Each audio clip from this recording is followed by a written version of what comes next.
Tanong ni Rolando Bautista. Frequently asked questions din natin ito. Ma'am, tanong lang, paano po magdagdag ng restriction? Professional na po ang driving license. Ang pagdagdag ng restriction code, halimbawa naka-renew na tayo, ang babayaran lang kay LTO, 125. Yun yung additional code fee.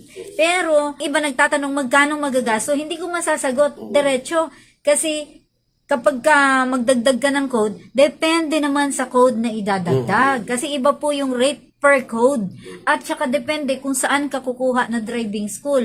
Merong ang rate, lalo na kung four-wheel vehicle, ang rate mag-start ng 2,000 pataas. Depende rin kung light passenger vehicle siya or heavy commercial vehicle, kagaya sa iyo kuya, o medyo mahal na bayad mo. So nakadepende po talaga yan sa rate ng driving school. Ang ad code fee ni LTO, 325 lang yan siya.